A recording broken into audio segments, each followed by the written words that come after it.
Might help if I actually didn't double-click my mute button. Good morning, everybody. Fantastic Sherlock Fox, welcome in. So, what you may have missed is that I've got my head really in Minecraft today, partly because I won't be able to play this weekend. I'm just out of town with a cub camp. And so I figured whatever Wednesday really means whatever my head's into.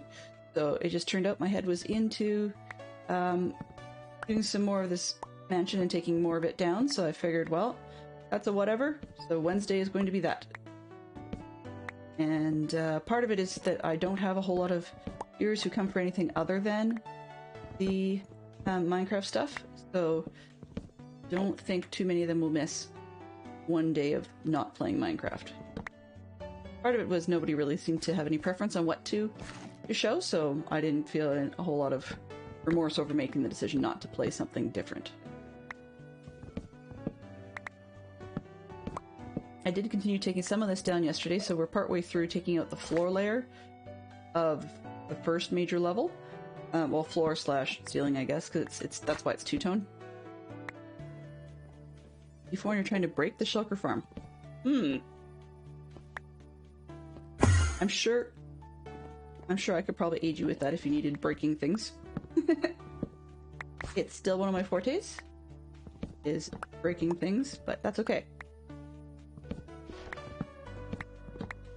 So I did have a smile when you guys very kindly let me know on the weekend that you had done your best to Dell-proof the portals.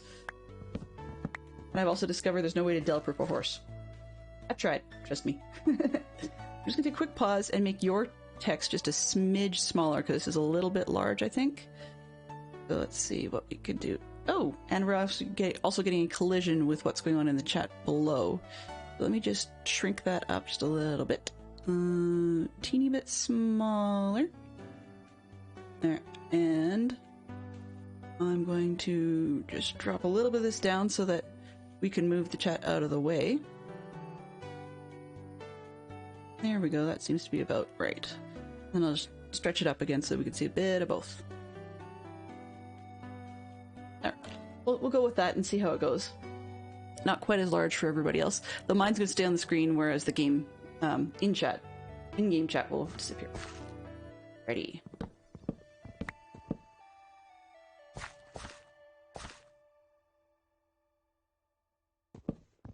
Looks good from this side. I'm glad. I think I know what you mean.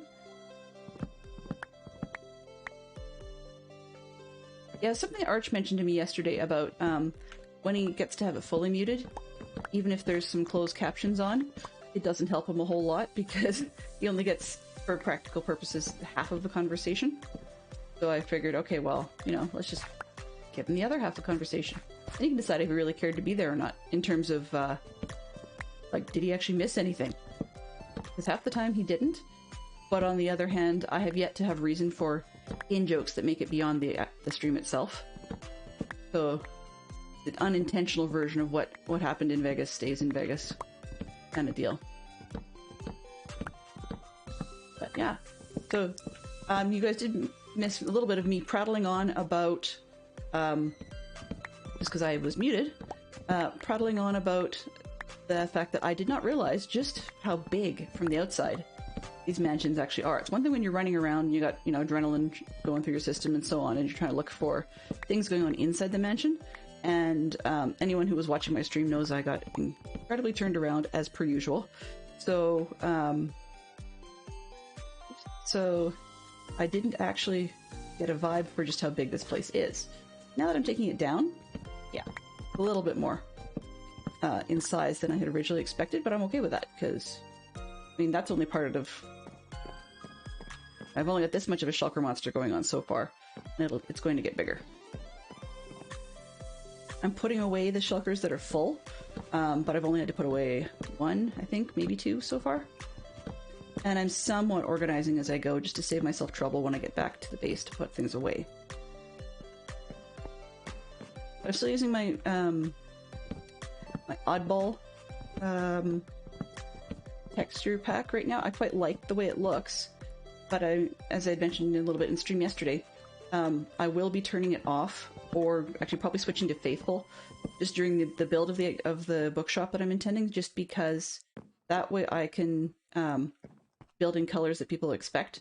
Because I noticed when I have my stripped logs at my base as part of the book, it started looking really weird and light, and I couldn't quite figure out why it was doing that. And it turns out that the reason for it is that this texture pack is great, but it seems to have, some wood types, it seems to have swapped which woods are lighter and darker. So for example, the spruce ones came out darker than dark oak. That doesn't compute very well for me. Like, I can totally handle it when I'm looking at things that are already built, but when it comes to building things from scratch, I want them to look a particular way for everybody, not just me. So part of it is just a laziness on my part. I suppose I could dig into the files and rename things so that I can find out, or so that I can actually have that darker effect. It's just one of those, if I enjoy this texture pack long enough, which I think I may, then I really should just go and do that. Good morning, or good evening, I guess, at least afternoon for you, Creef. Glad to see you were able to join us. I'm actually quite surprised, because usually you've got things going on. You're a very busy gentleman, and I appreciate that. And Joe always apologizes for not being here, but I'm pushing out Z's, which to me, unfortunately, sounds like she, had, I don't know, a dinner that didn't cooperate with her system or something. So, yeah. I can't resist laughing when she says that. But, I'm not used to seeing people outside of the North American time zones, actually, particularly not ones who would be busy working or doing family things at this hour of the day, so I appreciate everybody who has chosen to come aboard.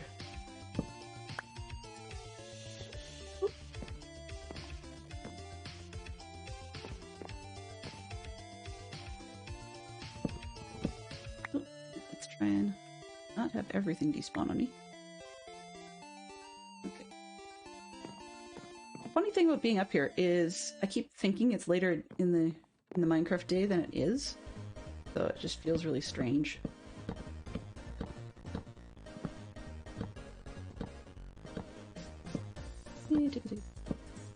It's dinner time? Oh yeah, okay. That sorted earlier. Oh, you had an early dinner this evening. All right. Hopefully it was something nice and tasty.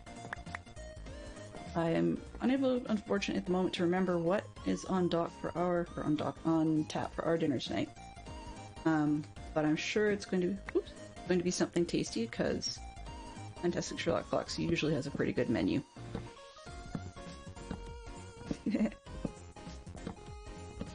Yeah, catching up on what's happened overnight in Discord is usually my breakfast fodder, so I totally understand. That's my coffee reading.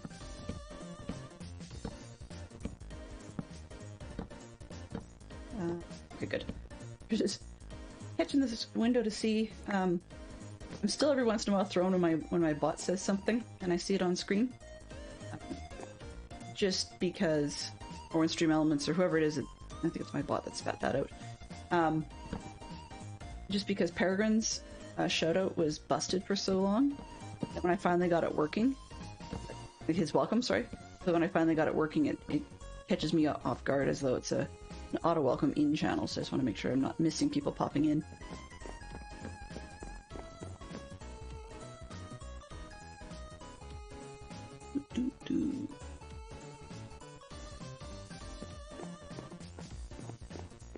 Feels weird to me to actually have chat on screen for a change. And to change the size of my window, though, because I'm seeing far too much of my chat and not enough of your chat. Which is all well and good, but doesn't help anybody. Okay. I think that'll work. We'll go with that and see what we got.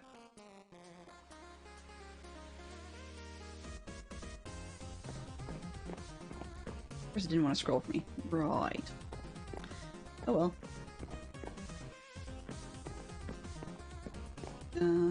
What's it over here? There's no real system to the way this is going down. I'm just chopping stuff away.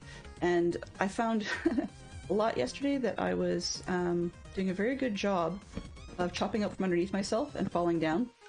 So I don't know how much that'll happen today because, of course, now I've hopefully learned my lesson. But I mean, this is Dell, so you never know. The other thing, of course, is as I peel off layers, I'm taking out things and realizing, oh yeah, that's there's a hole under there, or somebody's filled that with dirt, so now it's spawnable, and so on and so forth. I mean, technically one could say, yeah, I'm less likely to get spawns on the level I'm on with every block I take out. And I thought about Beacon. I actually tried. I had one axe that I could use for, I don't know, I wouldn't say emergencies, I just don't use it a whole lot. And I was trying that yesterday. Yeah, that's all the more guarantee that I'm going to fall off and fall in a hole or something, just by virtue of how quickly I was chopping through things. So at the moment, you're seeing things me hanging over stuff, and I keep feeling like I'm going to fall off. 9 chances out of 10 I probably will. But it just feels really, really strange that, I mean, I understand why the game does it, but it lets you hang over the edge far more than I would have expected.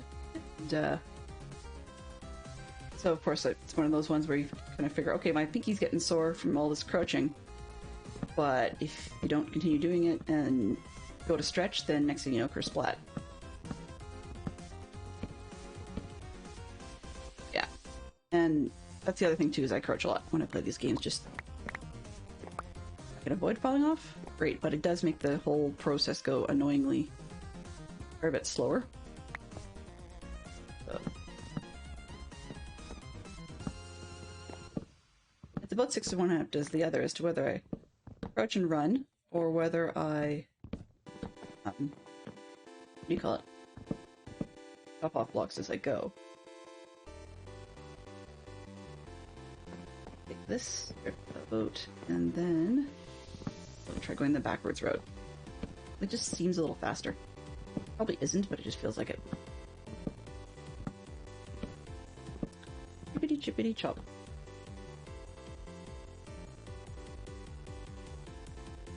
Wow. That is a large auto notice.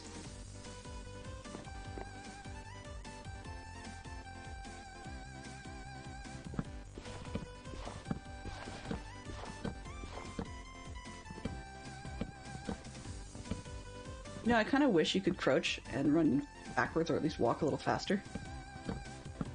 Would be a little bit nicer.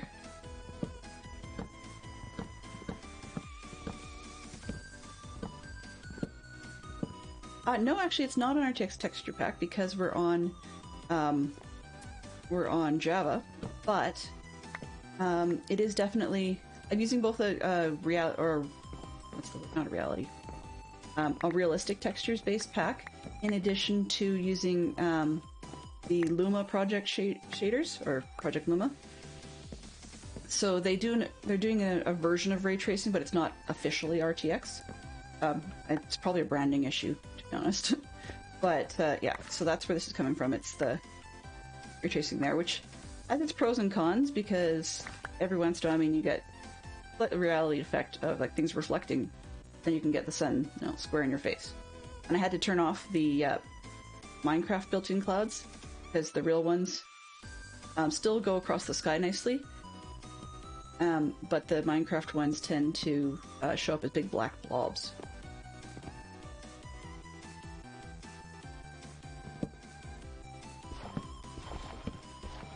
Well, you know, Creef, I was just thinking, this Fantastic Sherlock Fox chimed in about Discord. It's actually kind of funny. Even though he's chatting on Discord now with us, I'm still the main Discord information in our household. It's just because he's just got tons of meetings lately. And I'm going to be on my own next week because Fantastic Sherlock Fox has to travel for work. And he'll be taken off. I think he's going to Boston or something. But anyway, he will need to travel for work early enough that I won't be seeing him when we get back from Cub Camp. And the kids are a little disappointed, but that's just the way life works, because, hey, it pays the bills, and then who pay the bills need him to go. So that's just things go. But it also means that I will be highly distracted during that week, I think. Not that I'm not anyways, but more so just because I actually have things I should do to take care of the house while Fantastic Sherlock Fox is away that I usually try and dodge. But I can't do it all. Whoa! Okay. I can't do it all during the Friday. I mean, for one, that'll be Good Friday on Easter weekend for us as well. That we've got... It seems like this month has just blown up and become super busy. My son's birthday is coming up later in the month, and so he's got, you know, birthday plans that we're trying to put together. And then I'm hoping he'll give me enough notice on whether or not he wants a cake. It always takes me a day or two to figure that, like, to get it ordered when he does want one. And then of course we've got, well, we may have a stream weekend, and we do have it, just people haven't finished signing up for all their slots yet, and I haven't. Well, I'm guilty, but I haven't signed up yet because there was rumors in the pipeline that our Cub group was looking into whether or not we could do a sleepover at our local science center. And it turns out that is in the affirmative, so I need to take a look at the slots and see what would actually be sensible for my behavior style, to find out whether or not I can take one or two, or how I would fit them in and around that sort of activity. And then actually, my mother was going to help out a little bit while we were away. She tagged me yesterday, and things suddenly changed overnight when I now have a new nephew. So yeah, that was great news to wake up to this morning. But it also means that some things I kind of thought I'd have a little bit of help with, I'll either have to change which grandparent I'm asking for assistance from, or figure out, you know, how to manage like a grown-up and actually do some adulting for a change.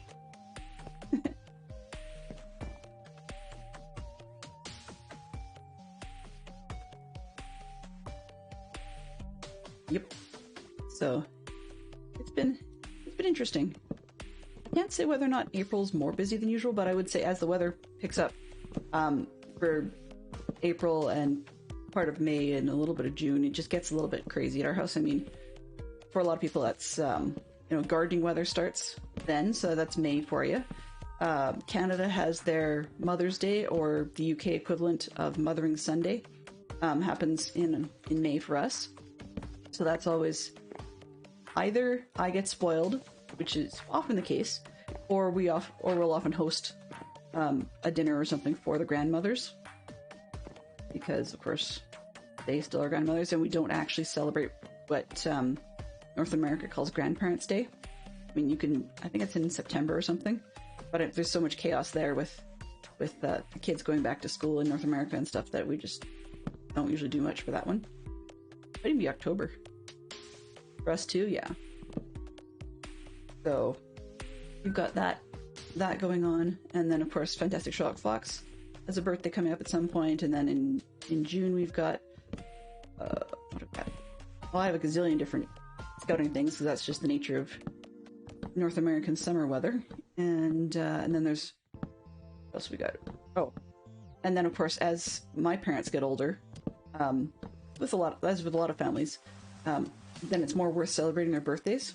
So last year my dad turned 75, which means, of course, this year, being 76, everybody still wants to celebrate, and on and on and on we go. Which is good, but my brain goes, no, I just want to do nothing but sit and play Minecraft for a whole week, which is... That takes me back to the comment on adulting, and the fact that doing absolutely nothing but gaming for a whole week doesn't qualify in the adulting category. Not in my books, anyway. Yep, we've got Father's Day in June, exactly. So, actually, one of the perks of my father having his birthday in June is that now that we're on our own, we can split that up into 2 separate weeks and not have to host a Father's Day thing. We sometimes do, but we don't usually have to, because then we can do the birthday dinner as a separate piece. Calendars get a little crazy. Not quite the same as people who've got, you know, dance and band and whatever all else. You know, or market days, or like... Hello? Oh, really? Where are you? I hear you. creeper in here somewhere. So yeah, it can get a little hectic for people.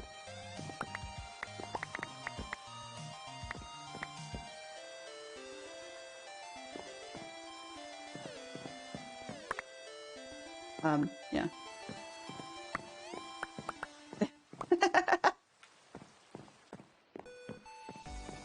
Death by Minecraft carpet mold, yeah. That'd be awesome. I mean, terrible. Yes, that's it. It would be terrible. It would be funny.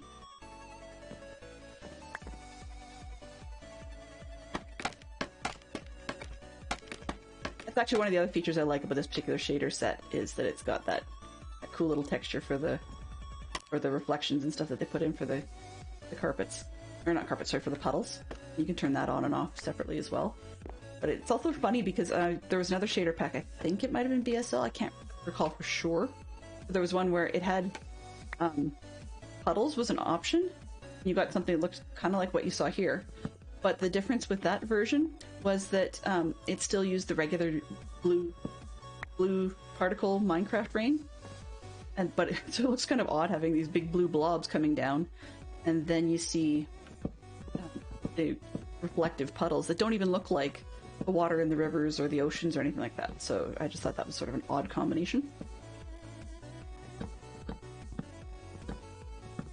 But yeah, people who saw the puddles on the weekend, the Zerks were there and stuff, but people who saw them on the weekend were commenting, "My goodness, who on earth is going to clean that up? Why?" Because of course it would be raining outside and somebody would have just chopped a hole in the roof and it's pouring water on everybody, and yeah. Actually, it would be really nice, though. It's never going to happen, but it would be really nice if a feature like that became a portion of Minecraft, you know, having puddles or something, and then I'm sure there's probably an add-on for it. But in any case, or mod, but it would be kind of fun if you added that, and then that having puddles, at least for the duration of the rainstorm, would Enderman-proof your space. I think that would be kind of fun. Or even things like if it's pouring rain, you see Enderman hanging out under a tree, if you can tick them off and then bait them to come stand in the puddles, and they get extra damage. Something like that would just be totally fun. I guess I'm gonna have to figure out what to do with this shulker monster. I'm gonna make myself an island.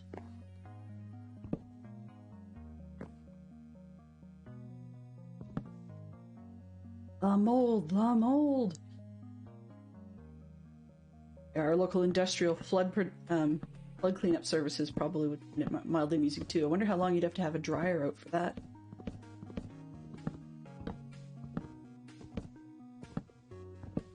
It was funny because I was thinking about, not when it was raining, but just yesterday I was taking things down. I thought, oh, it would be so much easier if I just ran through and picked up all the carpets and everything, and then I realized, well, that would be highly stupid because then I would guarantee that I'd forget to sleep or something, or some other crazy reason, and then we'd have spawns all over the place waiting for me as I come down to pick up the drop blocks.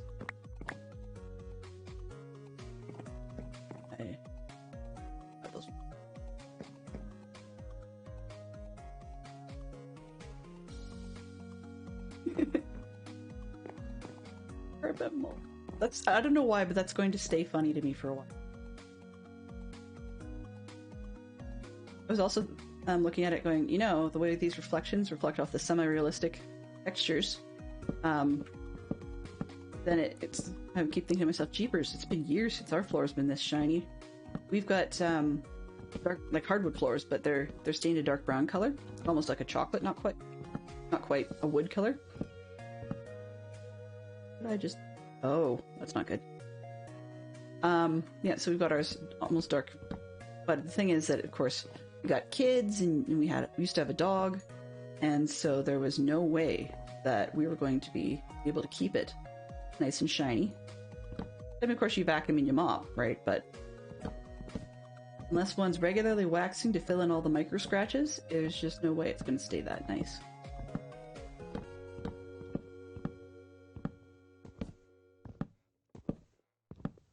If you really want, you can even remove the carpets with your hands. And then, it's still really good for use. It's like you picked them up and wrung them out. On the other hand, though, they instantly soak up water if you put them right back down. So you'd see the puddles right through really, really quickly.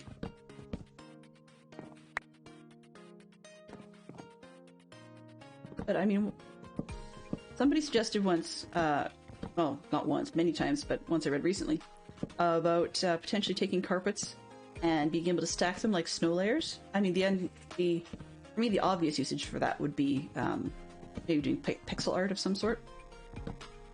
But one of the other possible uses that made some sense to me was if you could actually stack them back into being wool blocks, as somewhat nonsensical as that seems. On the other hand, just simply reversing some of the things you can do with wool and string and stuff would be kind of nice. They have strange logic in this game in terms of what you can and can't combine into things and then take back out again. And one thing I find mildly funny is because it's a block, of course, or because it's Minecraft, of course, anything you combine together is going to be blocky, like it's not going to be a blob of sorts. But I do find it funny that slime balls are round, whereas if you combine 9 of them together, you get a very square-edged block. And I think that's amusing simply because, I don't know about you, but anybody who's either played with, Play-Doh or salt dough or even been a parent having to clean up after their kids who've played with those sorts of things, it's not you'll never get anything but a blob after you clean it up. I mean, you can try and shape it into a cubish shape, but it's never going to be the same square edges you got when you opened the package and brought it home from the store in the first place.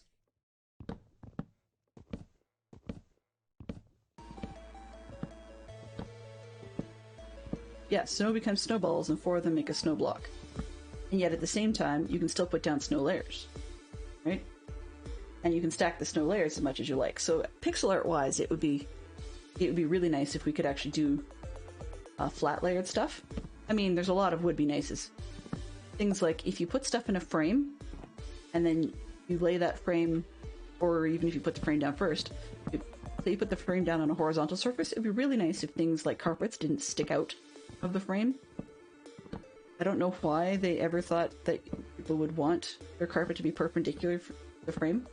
It's not like you could use it as a shelf or something.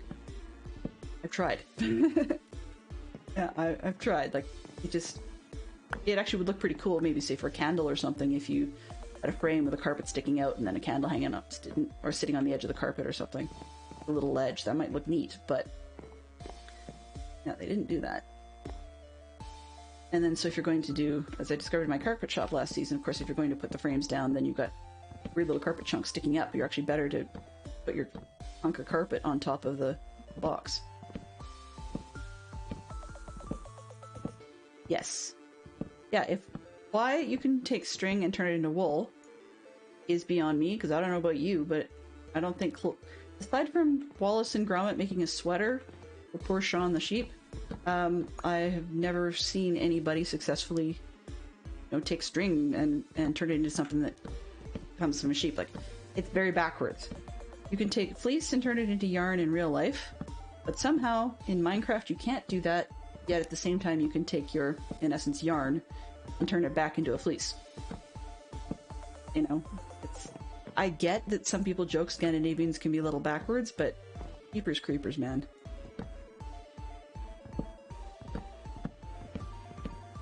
But I mean, there's other things people talked about too, like, last night I was seeing DadCraft73 making potions, and I noted Arch had commented about, is it possible to turn a healing potion into a harming potion? I was thinking, when you think about it, that actually would be an interesting logical following through. I mean, one example would be when you take regular mushroom stew and convert it into vicious stew. Right? So a logic would follow then. If you could do it with stews or whatever, you could do it with potions or vice versa. But of course, that's not in there either. I mean, there are plenty of things that are probably mods or add-ons or something that have been created that I'm unaware of, and I'm just not a mod or ad creator. Use them, but I'm not a creator of them. once again, recycled complaint and or idea factory is more my specialty. One of the other things that I have seen and quite enjoyed was, I'm trying to remember the name of it, but it was a mod that simply added thirst. Because you have to worry about being hungry, you also had to worry about being thirsty. So for example, you couldn't actually regain your health in the game unless you had filled up both a hunger bar and a thirst bar. But doing things like manual labor made your hunger bar drop slowly, but your thirst bar drop quickly.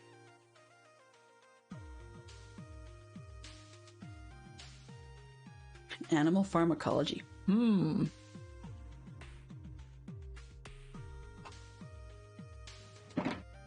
Well, and you know, it would also be interesting, Creef, when you talk about the difference between poison and remedies off from the dose. I was also thinking the preparation method.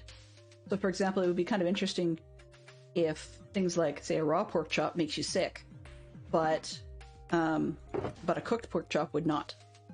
Like, that would be kind of fun too. I think that I have seen that in a mod pack, though. I can't remember which one, but I'm pretty sure I have seen that somewhere.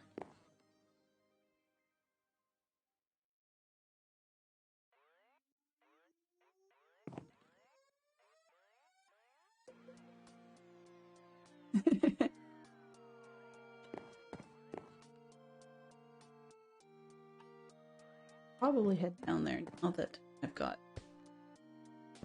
Ooh. Aha, that would be simple. What?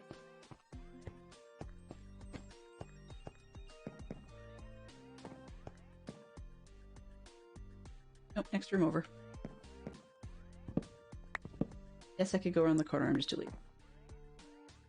Where is... Top of the stairs.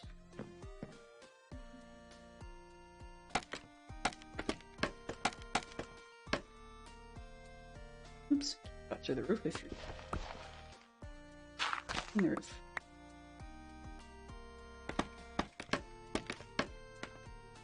Oh yeah, good. That's exactly where I want. Because that stairs section is going to be the last one I take down, therefore it makes it sensible for me to build right up there. But yeah, exactly. Raw chicken should make you sick in game. I have no problem with the idea that zombie flesh would make you sick whether you cooked it or not. I really do think that's appropriate. But maybe something crazy like if you're gonna cook zombie flesh, maybe it makes you nauseous for less time than usual, or like the debuff you usually get.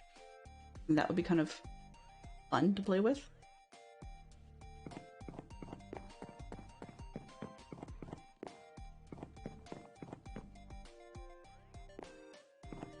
Orphan myself, so I'll just take that part with me. For this sort of up and down business, I actually quite like the scaffolding simply because it makes it a little easier to collect it at the bottom, so I will be using a fair amount of that when I come down to taking down the walls. Rather than going round and round in circles, I can actually, you know, scaffold up, take down a chunk, and then when I'm done that bit, knock the scaffolding down from the bottom.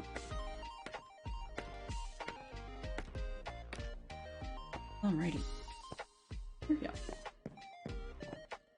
It'd be kind of fun to see more, I guess, buffs and debuffs managed through the food interface. I know that mining and crafting and combat are the major pieces, but I do think that we could use an overhaul to the food situation. And I mean, there are some items that could have more uses to them. So I mean, for example, we have potions, right? But potions always are two things. Not always, but the vast majority of the time they're two things. They are either the use in and of themselves of like whatever type of potion it is, or they are a portion or a seed of some other potion. Something like, say, what did we have to do last night? I think it was a poison potion that became a harming potion. That sort of thing. But water bottles do absolutely nothing other than be water bottles. Right? So you can use them to make a potion, or you can use them in small, like, or in multiples. You fill a cauldron of water for some other purpose. That's it. On the whole, when you find them, or they drop, or you've made them for some unknown reason that wasn't related to potions, then they don't do much. I mean, it sounds crazy, but one of the silly things I would like to see in the game, I know it's a very limited use item again, so it doesn't quite fit my rant, but I think it would be amusing if we could have anti-Enderman weapon simply of being like a splash water bottle. And so if you've got an area where Endermen are harassing you, or maybe you've ticked off an Enderman and they're coming after you, if you just splash a water bottle at them, then it's not like a bucket where it spreads everywhere and you've got to pick it up quite the same way. You would just have like a temporary mess that would self-dry like a puddle. I just think that would just be fun, because then we could actually go around in the end, just for kicks, chasing Endermen and splashing them with water. I guess maybe it could be the fact that I was thinking about Wizard of Oz yesterday, and I was also thinking it'd be fun if there was a mod that, because Endermen can get harmed by water, it'd be fun if we could actually have a mod that, rather than just having them sort of keel over sideways with their scream, I think it would be kind of amusing if they, like, melted. Either melted or seemed to shrink it. And then, sort of like the Wizard of Oz witch of the West. Well, I'm melting! I don't really care for the whole quote part to be involved. I don't think that's necessary, copyrights and all that jazz, but it would be kind of fun to have some more hidden Easter egg references to pop culture items, even if it's not super popular culture anymore. Still, if you're in the right generation, it's a definite pop culture piece, but yeah. Things you could do with other items in game.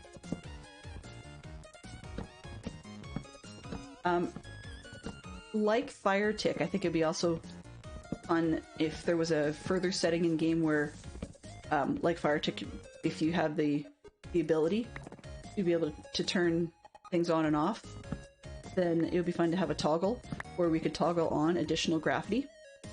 So things like if you caught the forest on fire, or let's say we caught the mansion on fire. I mean, I've heard that as a popular way of getting rid of them, like just purely getting rid of them if you didn't need the supplies or if you didn't want them, is just to burn it down. So let's say we burnt something down. I think it'd be kind of fun if there was additional gravity that would cause the roof to fall in. If you were stupid enough to stand underneath it, you got squished. I personally think that would be funny, because I know it would happen to me, and it's one of those, well, serves you right type of moments.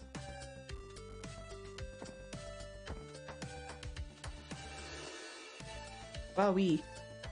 My bot is really active this morning. It just feels bad because there's some long ones. Long notices? DCs are particularly long. I used to have more long ones for the Bedcraft? The Dadrock server, but I split those up. Now that I know how to get a random person shouted out from that list, then I don't need to do it all in a series of walls. So one of the things I'm looking towards doing in terms of stream stuff is eventually moving away from services like Stream Elements. I'm still using them for overlays and a bunch of manager and chat stuff on screen, etc. So like some of their widgets and notifications and so on. But I'm trying to learn how to replace that feature so that I can actually move away from Stream Elements.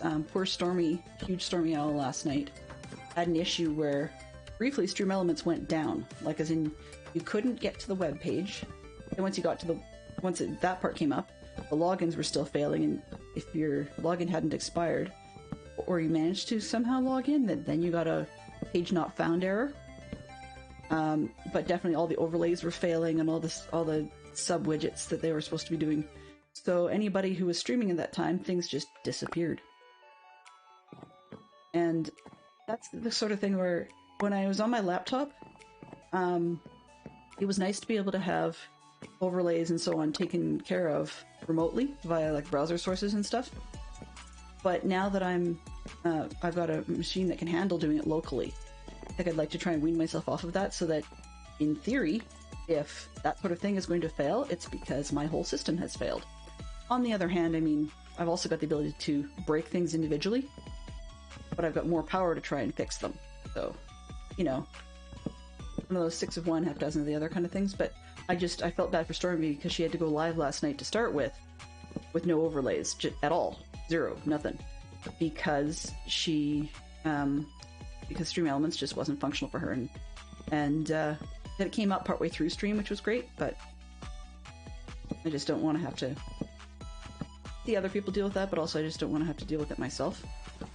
It would cause me some sort of level of consternation that I don't know if my tolerance for anxiety about streams would actually survive it very well.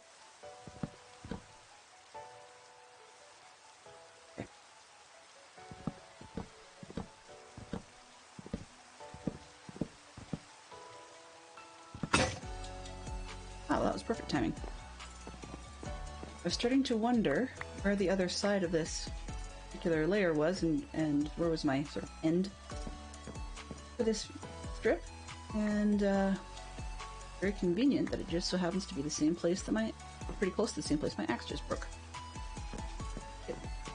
I have another one that's destructible as well. I didn't put mending or anything on. Didn't pull that out.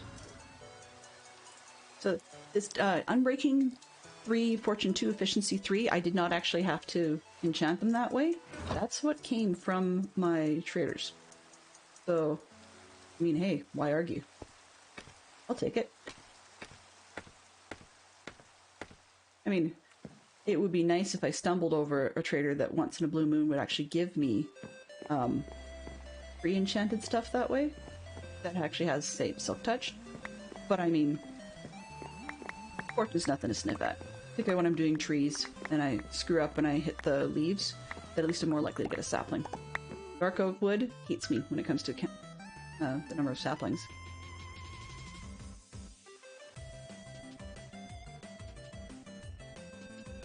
You're right, it has pros and cons. I mean, one of the things I like about the web-based ones is sometimes if something is fairly high compute power and you only really need the output about it, then it's nice to have it hosted elsewhere, because then somebody could host that on a server farm where there's a lot of opportunity for number crunching without affecting your local system. Yeah, system. I can't talk today. There we go. Wrong button. But on the other hand, I don't know. It's a bit of a modicum of control versus having remote people do it. And the other thing too is, I mean, there's a lot of smart people who are hired to build these things and create stuff, and so they have programming skills that I do not. Zombie down there somewhere. You can just stay there.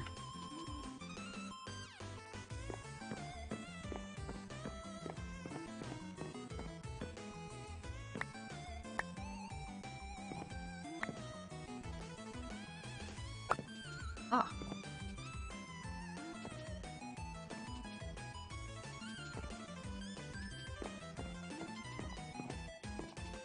So, I mean, there's plenty of little changes I'd like to make to Minecraft and my stream and stuff like that. I think about it a fair bit, and sometimes I bounce all over them on, I should do this today or that today or whatever, and I don't actually end up getting anything done in the end. So, sometimes it's a matter of doing things, actually getting something done, versus ruminating on the subject for too long.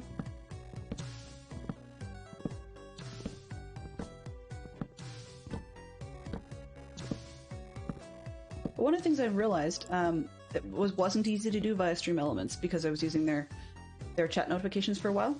Well, had been for quite a while. But one of the things I liked when I figured out how to do it myself via like a standalone app. I know Stormy was briefly a fan of Firebot, for example. Same sort of thing. Anyway, I wasn't familiar with how to get it to randomly do something. So, like, to pick from a series of responses. I know there was like 8-ball options and stuff, but it was modular for that specific use. It was not a bigger thing that you could turn that module around and use it for something else. And that's one of the advantages of doing it myself, is because then if I find a module or a set of coding that seems to do what I want in one sense, then if I want to repurpose it and kind of alter it for something else, I can do that. So, like, at one point I was thinking, oh, well, you know, I can get rid of a lot more of Stream Elements. Or I think the last module I had running was the 8-ball thing, which we've never used, by the way, but it's neither here or there. It's turned off now, but it just occurred to me yesterday. I was like, well, you know, I really wanted that one. I'm ashamed, ... And then I realized, what an idiot. Now that I know how to get it to randomly pull things, as an 8-ball itself is always random, then it's, I mean, weighted random, but still. Then, now that I know how to do that for shutouts, well, yeah, why can't I repurpose that for an 8-ball type of command? And so now it's just a matter of doing and building. And one of the other things is I still have dragged my feet and not got around to doing the art for the panels on the channel page. You know, like I keep saying I'm going to, but I haven't yet.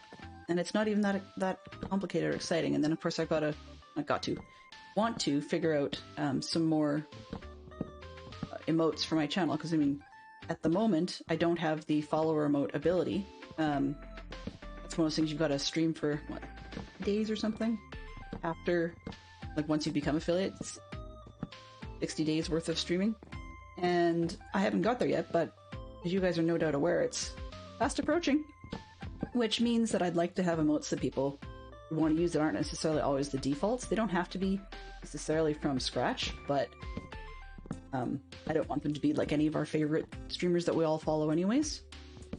So while I'm using a bunch of the defaults at the moment, I'd like to swap those out. I've only got one custom one so far. My daughter drew me a hype sheep, which I think Dirk might have the ability to show off if he wants.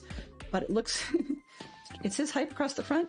It's supposed to be a Jeb sheep, according to my daughter, but it looks kind of like a rainbow woolly hat, or toque as we call them in Canada. But on the other hand, I mean, partly because it's my daughter, but partly just because I thought that the picture was adorable to begin with, that I kept it anyway.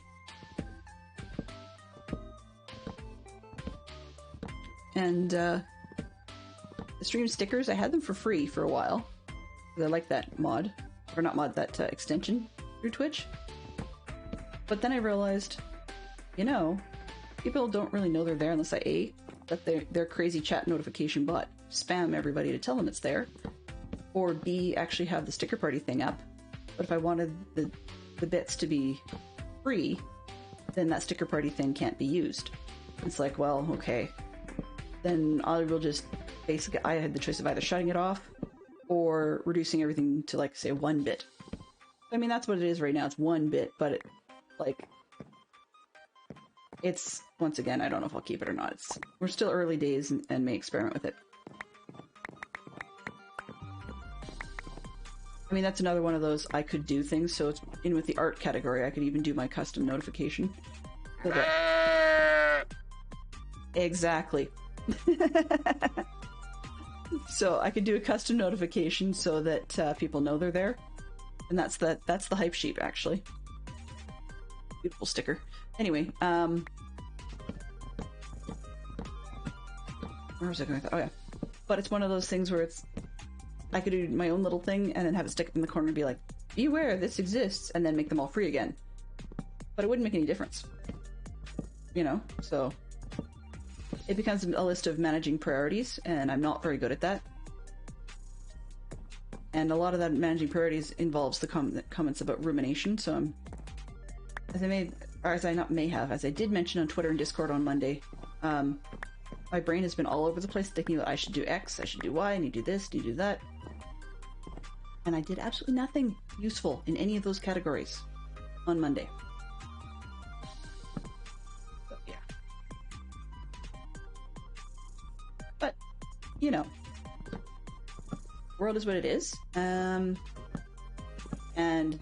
there are far worse things to be complaining about or talking about. You know, I'm spoiled to be here. I'm spoiled that I don't have to hold down an office job right now because Fantastic Sherlock Fox has taken on a lot of that stress and stuff in order to have a very decently paying job, but the point is still that he does all that and doesn't have flexibility to be chilling and doing the kind of things I do because he's the one getting paid. So, yeah.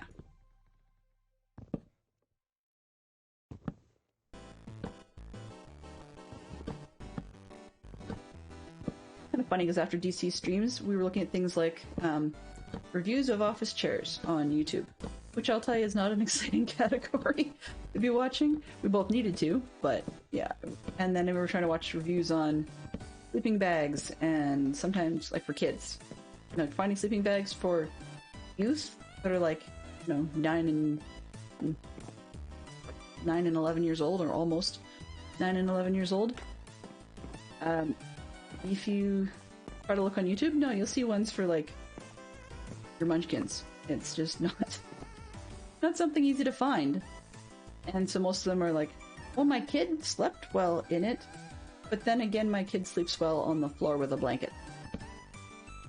Which doesn't necessarily invalidate the review, but it does make it a lot harder for me to buy the concept of whether or not that's a good product, given the type of weather one's gonna be sleeping in, and whether or not the kid's a tosser and turner or a drooler, or, you know, or how difficult are the zippers to undo if your child needs to get up in the middle of the night, or like there's all kinds of considerations that don't get covered in these reviews because kids don't know how to review things, and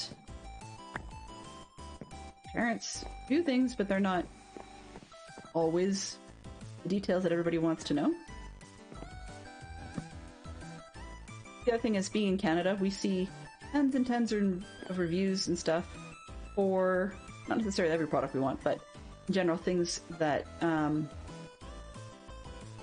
it's a doozy. Yeah.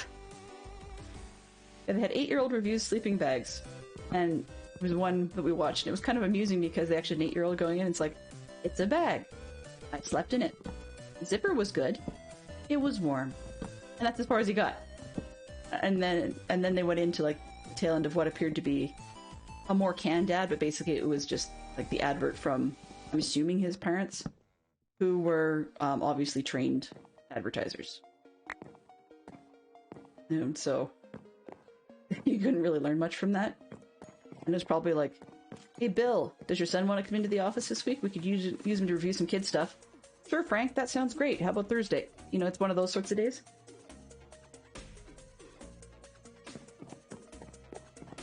But it... Oh, and then here's one that I find funny. Because we're looking at, you know, kid sleeping bags.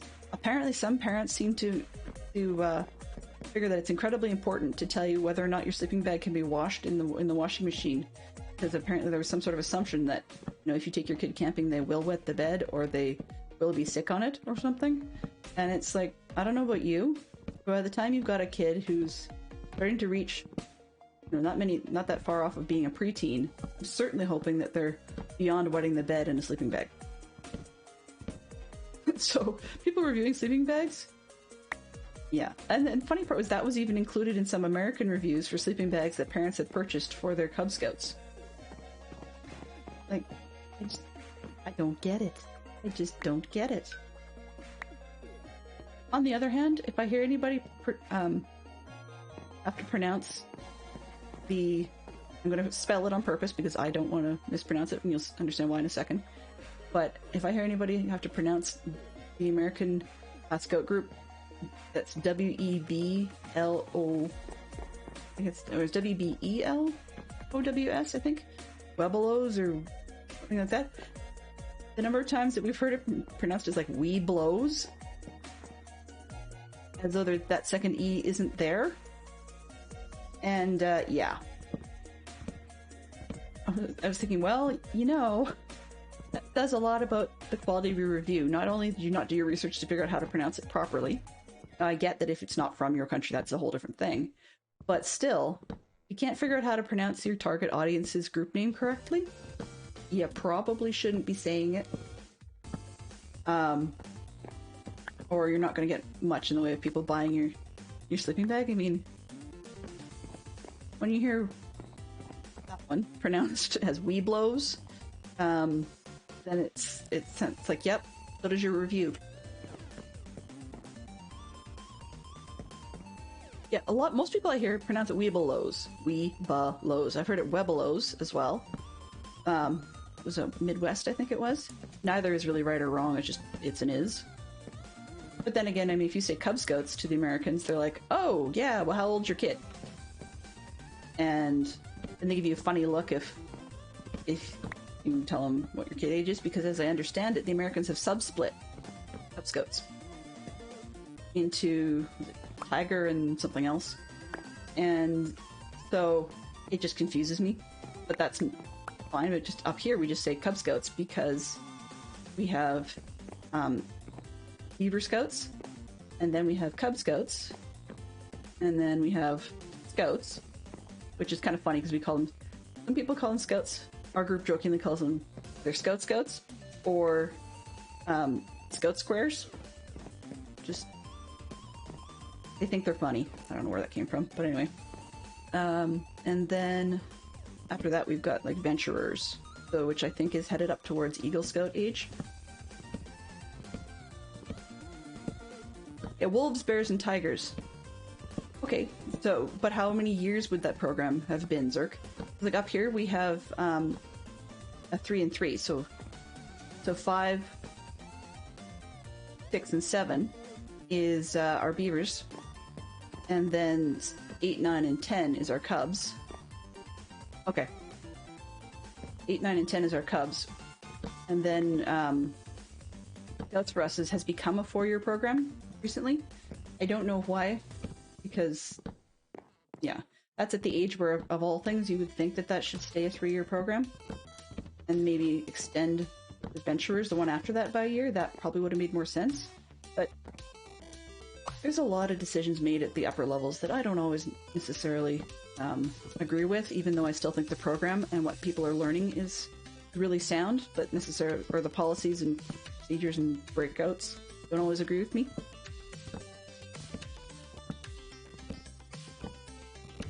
Sometimes I would agree with you, Zerk, that people shouldn't. I'm not saying that you said that, but you didn't have anything before that, and sometimes I think that would have been a good system. Till my son joined, so I guess we're talking like 6 years ago now, our Beaver program still existed, but they didn't have the ability to earn badges. I mean, they could get campfire badges and stuff like that, but there wasn't any like earnable badges, so there wasn't really any leaning on being able to teach skills. It was kind of like kindergarten. And some parents basically treated it as Scout-related babysitting. The other part of it was that for a long time, Beavers was not allowed to camp in tents. Especially not without parents. I thought was even weirder. But the tents restriction got removed, oh, I don't know how many years ago, quite a number anyways. But the Beaver restriction, the lack of having a parent with your kid for each one of them was, it was not made well known that the restriction had been removed. My group didn't realize that was the case for probably about 3 or 4 years after it had actually happened. And so we were still requiring a parent to go with our kids. But that meant then that some kids wouldn't get to go simply because there was no way in a hot place that their kids would ever catch them going in a tent. It's sort of like the I'm an adult now, I grew out of that nonsense, there's no way you're going to catch me doing that. But as soon as you get that restriction taken away, we suddenly got a good uptick in the number of kids that parents were sending to go to camp, partly because I suspect they wanted the weekend away, but partly because they wanted their kids to actually have that experience. It's just they also wanted them to grow out of it. So, can't necessarily win. But it's great. I mean, like this weekend we're going to be in tents for all of them. We have a building that's we can heat, wood fire heating, and I think we're going to get the heat turned on in one of our other scouters. It's their parents that own the property that we're going to be staying at, and so they've got their own travel trailer that lives on site, and they're going to turn on the heat in that one as well. So just in case we need like a first aid station or something. But I mean, we're going to be having 5-year-olds, 6-year-olds, etc. in tents without their parent, which is going to be interesting. But on the other hand, I mean, the group I'm with is the Cub Scouts, and they're the 8, 9, and 10-year-old group, and we've got We've got them coming this weekend as well. That's where we're going to hang out. We have a lot of leader overlap, so that's part of why we do camps with multiple sections. Usually that implies that we've got extra, not implies, sorry, necessitates that we plan extra activities that are not for both groups altogether. Where are you, you crazy skeleton? I can hear you. Let's see. Pretty much right under me. Okay. In any case, I'm looking forward to it.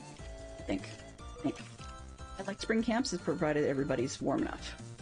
And that's one of the other reasons I like it, is because some of them, in the past we've had situations where the parent wasn't necessarily into camping, or at least they thought their youth wasn't into camping.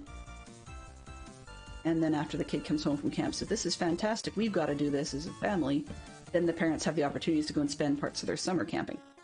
Whereas if you wait till near the end of summer, I mean, you've got collisions with school years, you've got collisions with late bookings and campgrounds for those in the know already being full, etc., etc. So it's not an easy thing just to pick up and go.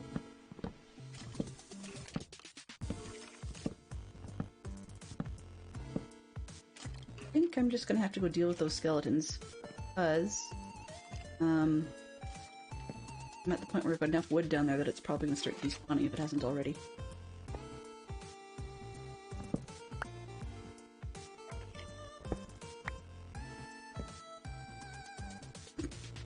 Funny, because it was the room I just recently took a ow?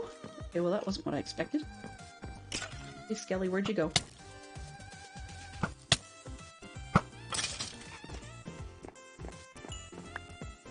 There we go. One out, one in.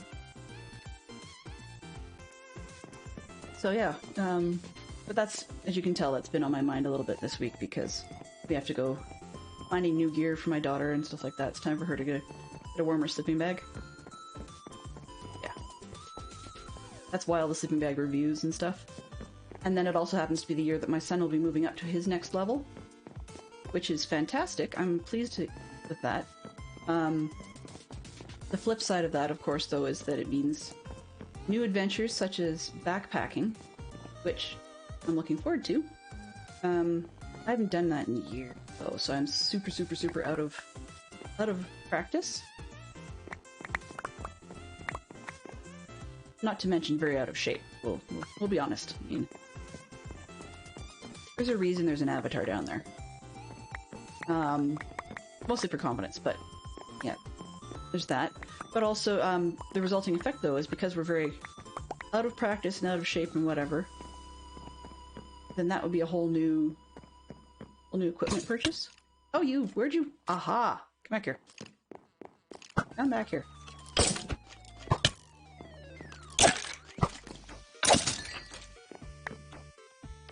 Not punched a hole in this roof yet.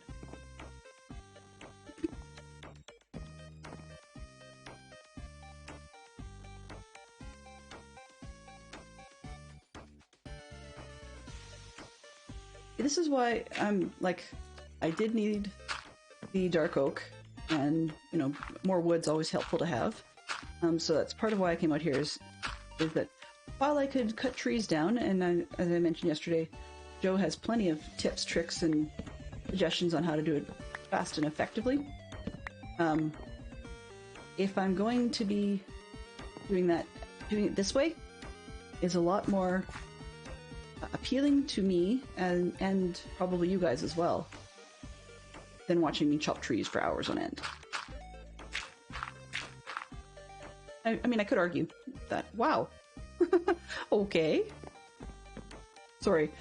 The fact that Carnage Joe's auto little shutout thingy just happened to pop is kind of neat, because I didn't plan that.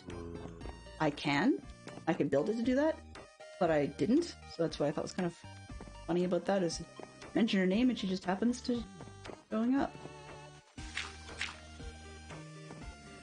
Okay. Those two are outside. The other thing I'm going to be doing is the side of the building that is near the ground level part. I'm going to try and sort of take this down not totally level, just because... go. Let me take it down in a not totally level fashion, just because that way I can keep unfriendlies out for a little bit longer. Amazon's always listening. Actually, it was kind of funny you should mention that, because I was talking to Fantastic Sherlock Fox last night just about the goings on and stuff, because he has to know some of what's going on social media wise, etc. for his business.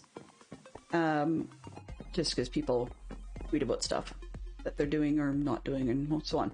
Anyway, how that plays in. How that plays in is that he was mentioning Elon Musk of Tesla fame was tweeting, just sort of saying, you know, should I start my own social media company? Should I do this or that? What should I do? I'm just kind of thinking about it, sort of deal. And then what does the guy do? He goes and invests in a huge chunk of Twitter. But he invested in enough of it that the board of directors rightly said, whoa, whoa, whoa, we don't want you owning enough of the company that you can totally tell us all what to do or fire a lot of the board or whatever.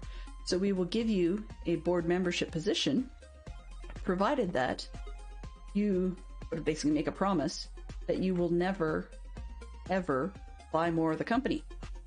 And he said, sure. I said, yep, no problem. That sounds like a great plan. And took it. And I thought that was kind of interesting, because we joke about Amazon always listening.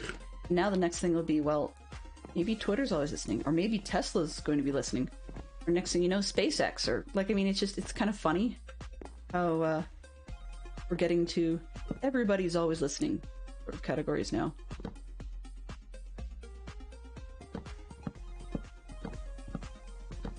I mean, truth be told, half the time I've got a Google Home unit that sits on my desk, and usually I forget to turn it off, so I'm kind of glad that I haven't had, say, the window repair people show up yet for the day, because my Google tends to be quite loud.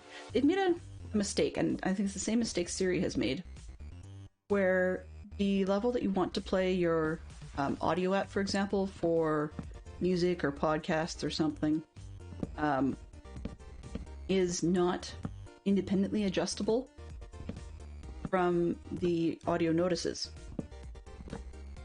However, I don't know who decides these things, but the people in all their wisdom seem to have decided that, therefore, that means that they're going to have the voice assistant announcements come through significantly louder than your audio music. So if you're the kind of person that maybe likes to have your music quite loud, or, you know, seriously thumping and stuff while you're maybe in the shower or something, because of course the shower drowns out part of it,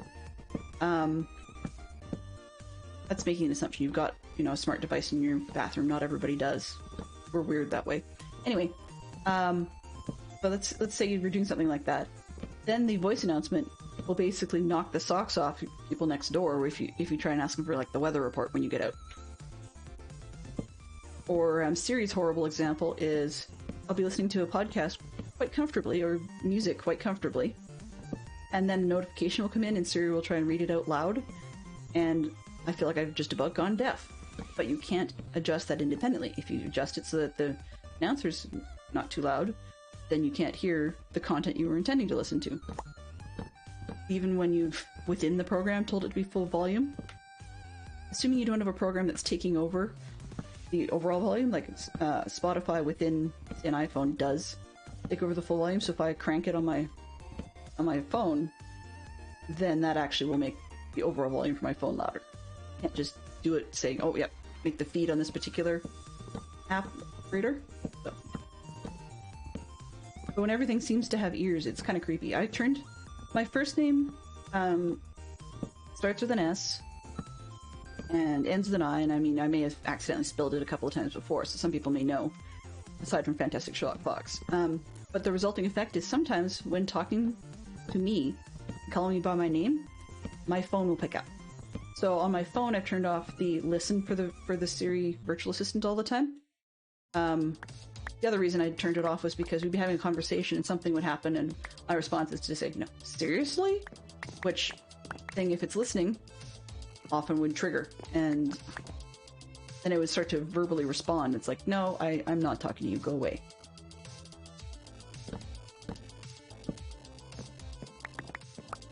So I've turned that off on my phone, but I've got one of the Apple Watches, and I left it turned on there because, for the most part, it's not listening well enough for me to accidentally trigger it.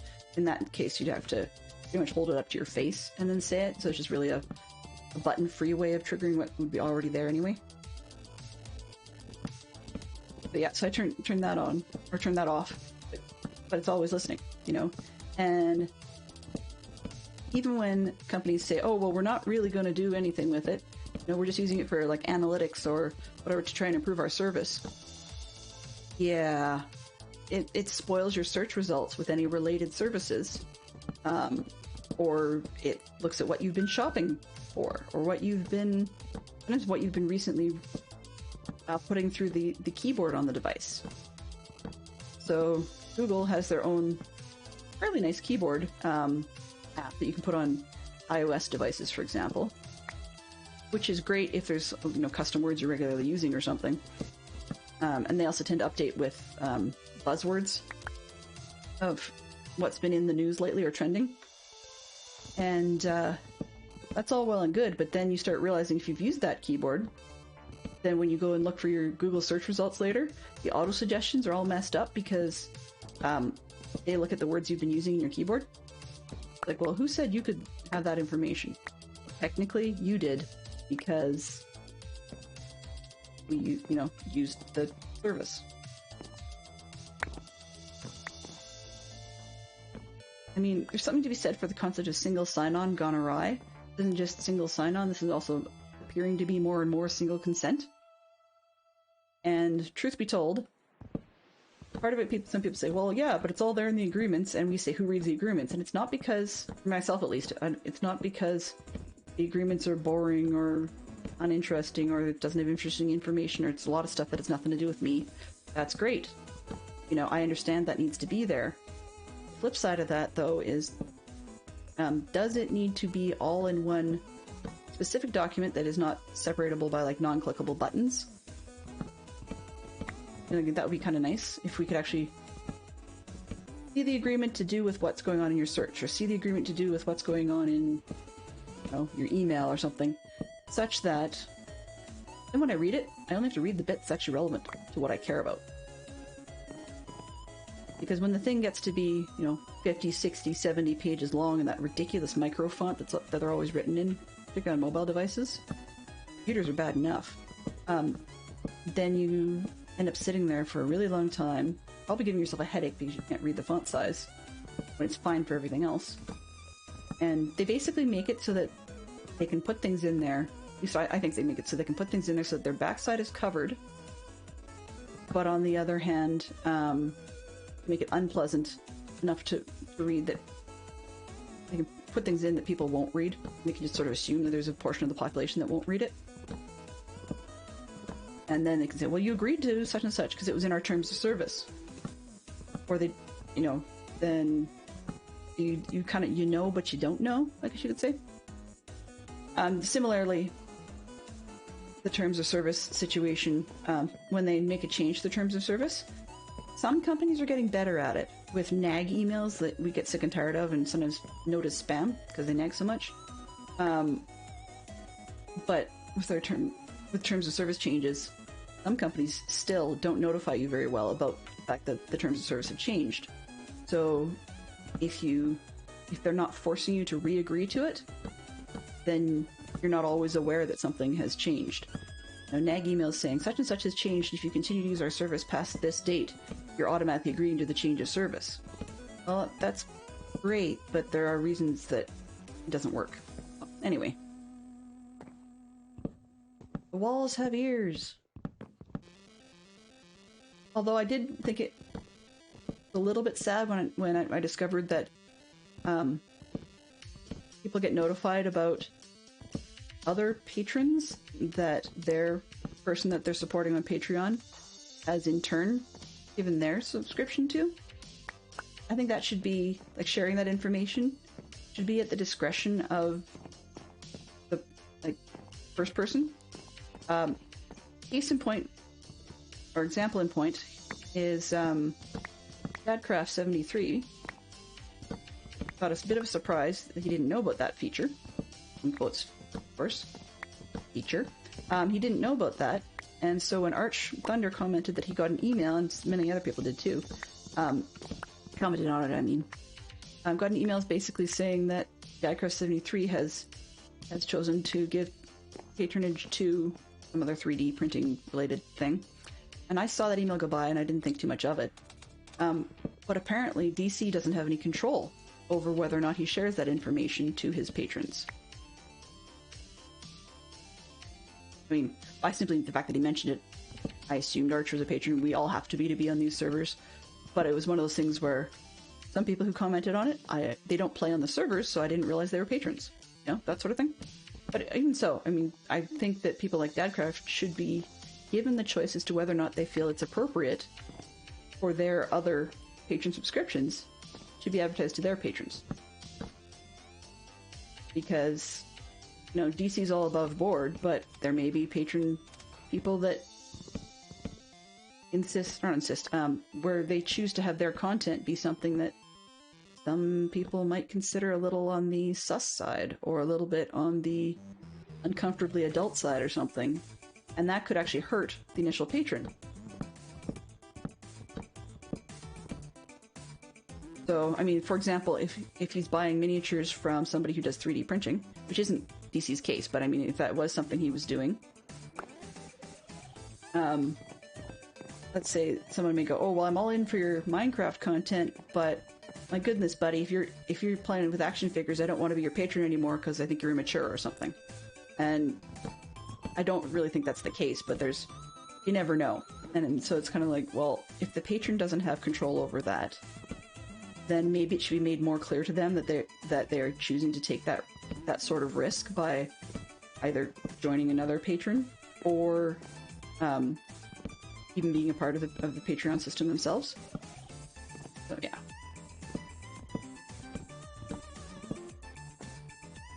Yeah, like, we all got the email because knowing about what our people we give our patronage to. We patronize, but I mean, that's a whole different implication in terminology. The people we give our patronage to, you know, like, they don't get that choice. And that feature's on by default. So if we don't want to know about it, we actually have to go in and turn it off. Whereas I think that's another one of those situations, even if we, the person giving DC patron funds, that's probably a better way of putting it, if, like, maybe we should actually have to go and turn that on, going, hey, I'd like to know what else DC's into. It doesn't even have to be on a patron-by-patron basis. I mean, at the moment, I wouldn't have an issue if it was, like, on for everybody that I gave patronage to, but I think I should have the right to turn it on, as opposed to automatically defaulting to it being on, because really, you're, in a way, already signed up for spam from Patreon without it being an opt-in system. So, yeah. I mean, there's arguments in both directions, because people could easily say, well, you know, you can go the other way too, being that stuff happens and you go, well, why didn't I know about that? Well, there's this feature. Really? You never made that well aware to us, so I've been missing out on all these things for months I could have known about? So, I mean, you're gonna get the short straw whether you do or you don't, I guess is probably where I'm going with that one. Okay.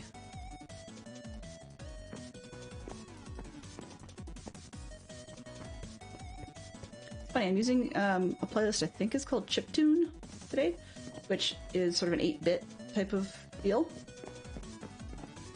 And, okay, where am I here? Upstairs. Okay, let's go back up, because I can't see where I'm at.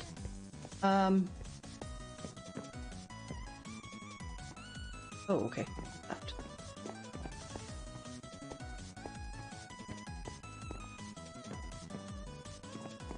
So anyway, yeah. I mean, I could rant about a gazillion things. Maybe that's half of what I do, but I don't think it will ever help Fantastic Sherlock Fox for me to get the rants out of my system, because they're never ending. The whole mountain of them, but I don't think I'm necessarily a version of the human embodiment of Grumpy Cat. I don't think anybody would appreciate it if I was, actually. Not that bit. Is that all? It can't be all I dropped.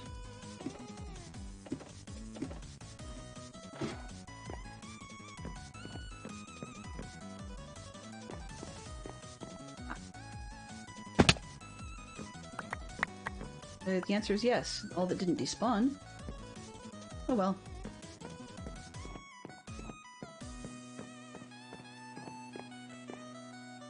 Oops.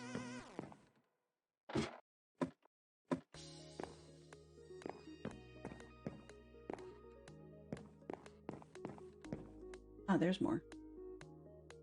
Double drop, I guess.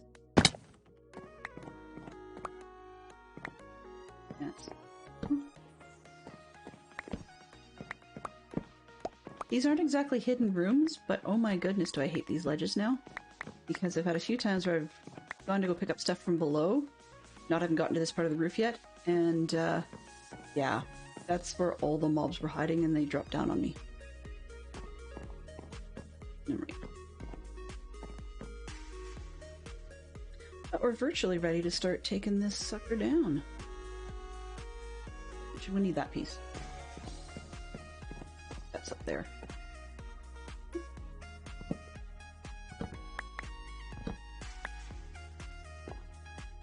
In that ledge.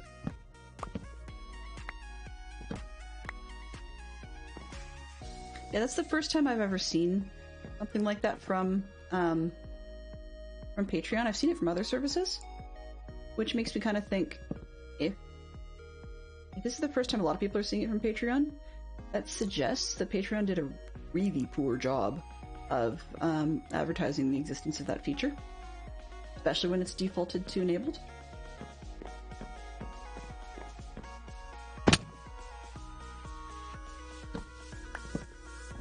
Really.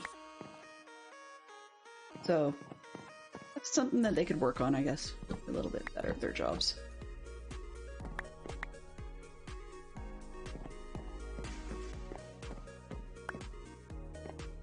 But I will say that there's a few other people I've considered subscribing to for patrons, or as a patron, but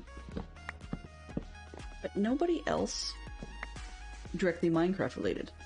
That's one of the things I like about Patreon is, of course, like Twitch, it's not all one service, or not all one topic, and so you can decide to have different things, but I mean, it also means that many people on there are going to be themselves in turn subscribing to multiple different topics.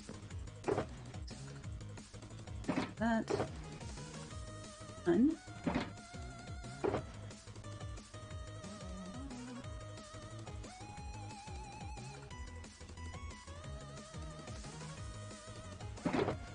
Stair.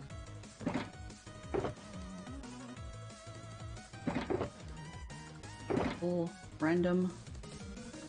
Put the logs in. Bones in, that's silly. Should be about it.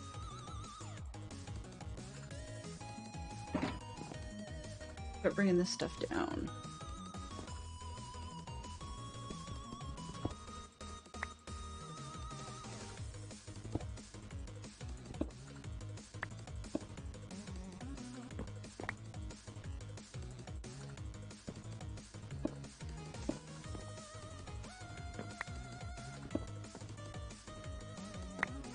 I'm not hearing the sounds for the best pickups. Here we go.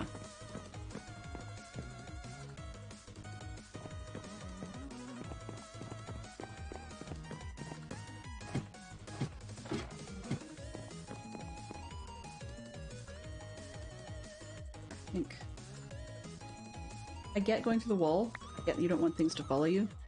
Extra ledge is just annoying. Cellars.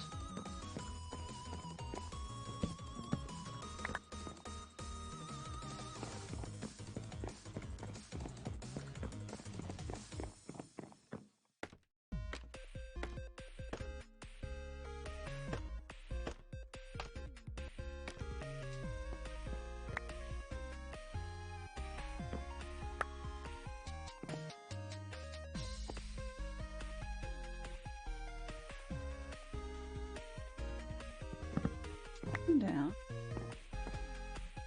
Enough to...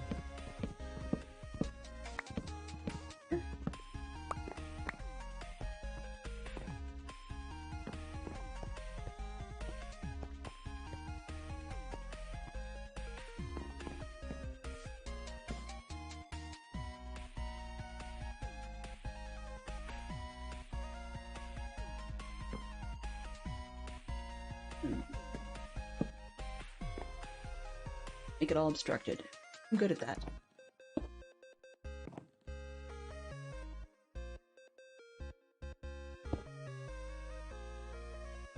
That will not work.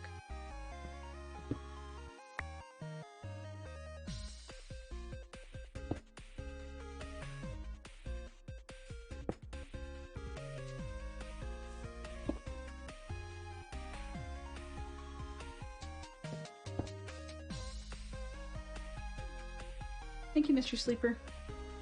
Life a little easier for me when I'm moving stuff.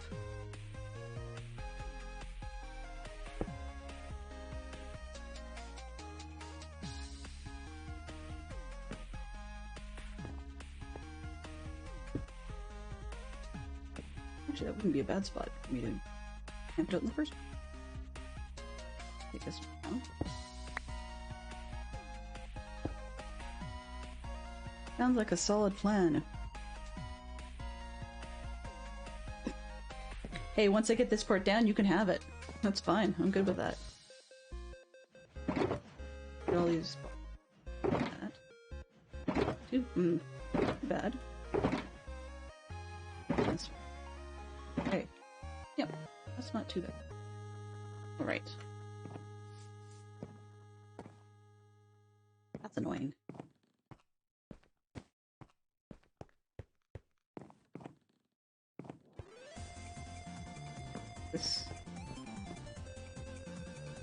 Get this rock out of the way. And then it's bridges. Ah.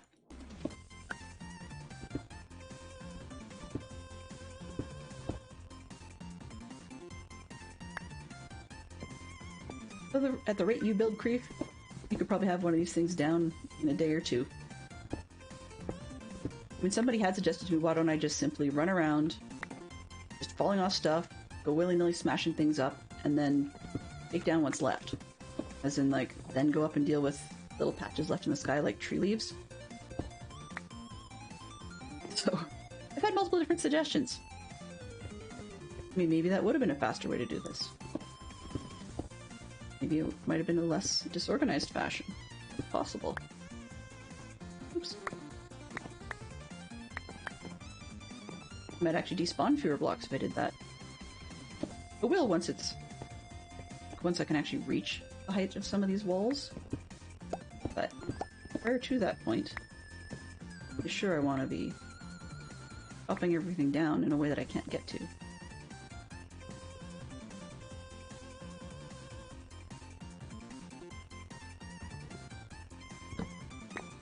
Here we go.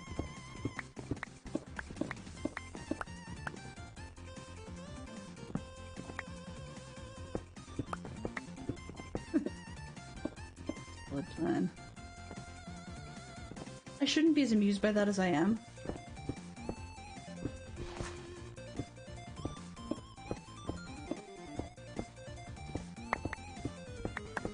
I don't know if this stuff generates naturally. Until I did a mansion runs this past weekend, I had never actually set foot in a mansion in person, in anything other than creative, and when I was in creative I didn't spend more than maybe 10 minutes there max. So I have no idea, but if it didn't generate naturally, I'm not sure why anybody would put this in a mansion. Really strange material to include.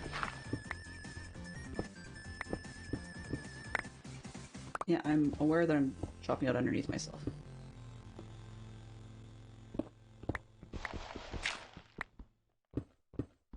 That was weird. Did not jump there, but we jump anyway.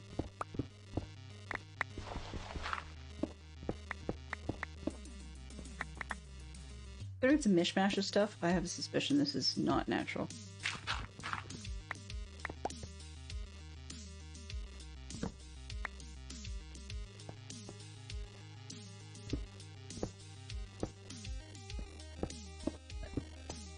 It's just a funny thing to use as a block filler. I mean, on the other hand, it could have generated naturally, because there is a hill here, so it's possible that it just generated into it. Wouldn't be the first time. Even pre 118, I've seen mansions generate in all kinds of weird places, and they just chop into whatever's there. It's likely to be that.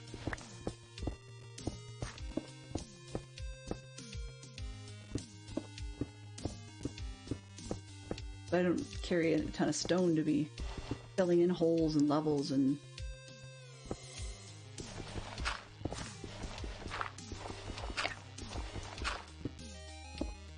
It's funny though, once people start getting wings, it seems odd, but this stuff sounds a lot easier to find. Because you can mass search all at once.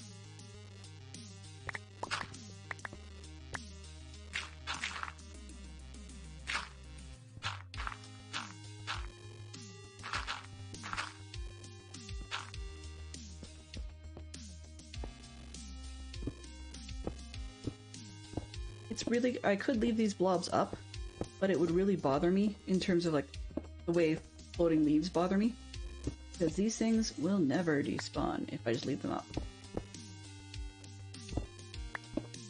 On the other hand, I might be better off taking down from underneath. Save myself a whole lot of falling. Doesn't necessarily mean I do things that are smart.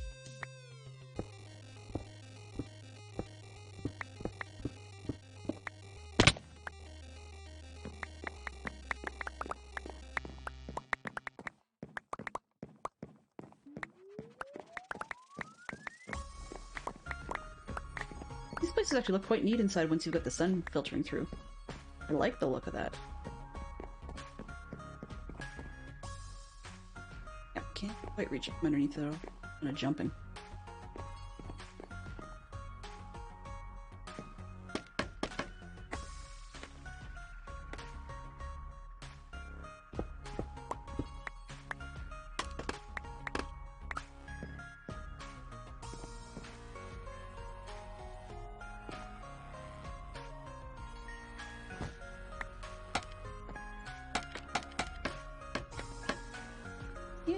I'm a little quiet today. I do apologize for that. That was my mistake.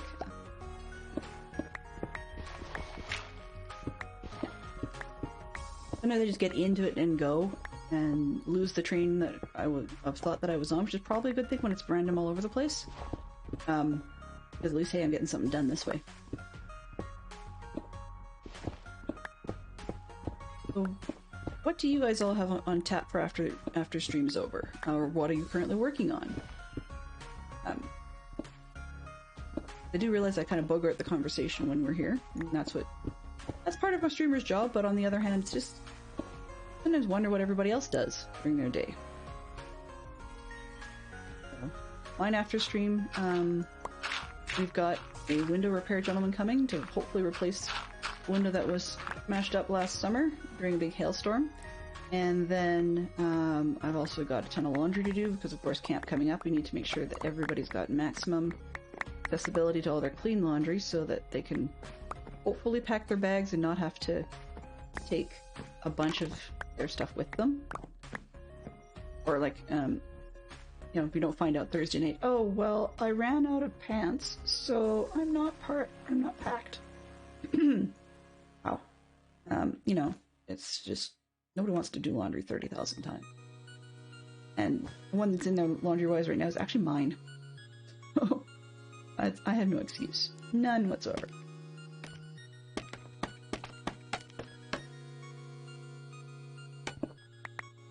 But also my daughter's favorite, her current favorite hoodie is in there, so I need to get that dealt with. I sort of, I said to her that it was going to be washed and ready and finished yesterday, and I got distracted by doing this because I enjoy it. Never got around to it, so I got it started before stream, but I think I should probably flip it over to the dryer afterwards. The rest of the load's mine, so I mean, the only person who'd be missing out if something wasn't clean would be me. And the majority of my camp-related wear is actually separate from what I normally wear on a day-to-day basis.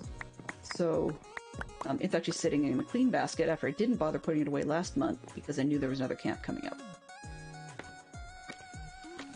Hasn't been there for a whole month, but probably pretty close. I'd have to check with Fantastic Sherlock Fox to know for sure.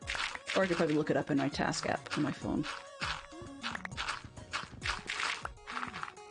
Yeah, we've, task apps, by the way, actually, it's funny. If anybody has any tips or tricks for getting your kids to voluntarily do and or check off chores, ours don't argue about it when you ask them. They're not easy to agree to. They do, you know, fuss and whine, but they don't argue with you about it. Whereas they don't check things off once they've actually done it. So even if one has like a task jar or something, they don't do it. But we found an app that we use called, well, we pronounce it as Tody, but it's Tody. And the last year or so they added a critter, like they call the critter Dusty. And Dusty is basically in a competition with you. Dusty's basically in a competition with you over the state of your house, or how messy it is. Of course, he wants it messy, and you're supposed to want it clean, and so on and so forth. And you get points for how many chores you do, and it sort of averages itself over the course of the month into how many points, so that it ends up being the same number that it quote unquote earns every day. And then it makes snide remarks about your behavior, so things not about like you being behind or something, but stuff like, well, why bother cleaning when you could be doing whatever else it thinks you could be doing? And so it tries to basically discourage you from doing cleaning. You're supposed to not like it and work hard to make it not happen. But yeah, we're working with that, and that's a new one. The vast majority of the time, Fantastic Sherlock Fox still does the heavy lift of the chores. Part of it is because there are some, well, stereotypical chores that he does. What I mean by that is, you know, it's the stereotype on the whole to be doing, take out the trash, and stereotype to be, for some guys, to be doing, cleaning certain parts of the washrooms and so on and so forth. But even if we took those out of the list, he still does the lion's share. And I'm working on, that's part of why I have a task list in the first place. It's not just for the kids, it's trying to get myself to do more without making it feel like it's a mountain of things. If it's just, even if I have to repeat, it just feels like the list is never ever ending. And I mean, somebody said the other day, actually I think Dusty's comment this morning was cleaning house is like getting stuck in a revolving door. And he's right. Oh. Ouch. So I can easily let myself start to feel overwhelmed, as though, not necessarily that it's pointless to do a particular task, but more that that it feels like one gets done and 3 end up on the list, which isn't really the case, but that's how it feels. And so it's easier for me to go, well, I'd rather be doing X or Y, and that's not helpful to anybody. My house is not a mess when Fantastic Sherlock Fox travels, but I do make heavy use of appliances such as dishwashers and stuff like that, because anything you can throw in the dishwasher to get it clean. I don't mean things that don't belong in there. I mean like dishes, like pots and pans actually go in there. Sorry, I snickered at Creef's comment about bribes when it comes to getting the kids to cooperate and help with household chores. And the reason in our house that doesn't work is that our kids don't generally ask for stuff. I mean, to a fault, they don't ask for stuff. it makes it really hard to have birthday lists and Christmas lists because they just don't have anything. We've really had to enforce saying, no, you can't have it and put it on your list. And so they actually have had no inkling or interest in spending money. Which means that for that reason, then bribes don't work so well.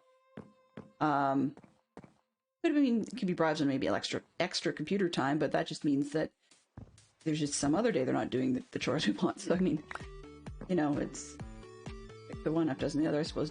Does it work, or did you sort of kill yourself in arguing about it for no reason? Okay, let's just pick an end and start going. Actually, looking at the right end. So, so that means that, like, by not having to worry about financial bribes, it also means, strangely enough, that we do not, at this point in the time, give our kids an allowance. And it's funny because I never thought we'd get this far without being able to, or without getting suckered into the allowance trap. But we did. We managed it. And that means that, you know, having to do your chores to get your allowance doesn't mean anything to them. And if they had an allowance, they wouldn't know what to do with it. I mean, it's on one of those, hey, we should get around to items on our family to-do list is to actually take the kids to the bank and get them a proper bank account. Not because they would then understand about spending money better. It's that then they'd actually have somewhere to put it. Their piggy banks aren't anything... It's notable, but it's not, you know, something to steal or write home about. You know, I think once a year, maybe twice a year, they get the urge to count it, and then they're like, "Yep, I'm so proud of how much I got," and that's it. That's all they do. Whereas, you know, a lot of other kids would be buying video games or whatever, and it's just that when they do ask for something, usually it's been like 3 months or something, or 4 months sometimes. I mean, it could even be a little, like, a month or 2 months, but still, they're not always asking for things, so it's really easy for us to say yes because they haven't actually done anything. Sometimes it's, oh, good, we need to figure out how to treat you, like, give you a spoiled treat for something or that happened. And you finally solved the problem for us. Because you asked for something. And so, in that case, bribes for chores don't really work. Not that the concept isn't sound. It's definitely a sound concept. It just didn't happen to pan out in our situation. It is funny, though, because I think I may have mentioned in the past, but it becomes relevant here. One of the reasons that I joined Scouts, I mean, I enjoy the scouting, I want to share that with my kids, and they need the skills, and so on and so forth. One of the other reasons is because I got a little tired of people saying, your kids are awesome, and they're never the bad stuff, or they're age appropriate in terms of, like, how much they fight with each other and so on. And they say, how do you do it? It's like, I don't know, we just told them straight up what we put up with and what we don't put up with, and we enforce that. And it doesn't make it sound easy, because parenting isn't easy, it never is. But partly I joined Scouting because I wanted to have a somewhat safe and somewhat corralled environment to experience other people's kids. Just to see, what on earth are people talking about? Why is it such a big deal? And trust me, now I get it. Now I really get it. And I mean, our kids do have their own issues too. Like, for example, for a long time when camping with Scouts and stuff, my son would have really rough homesickness nights. It affected his likelihood of sleepwalking. And he's not a runner away from people even when he's sleepwalking.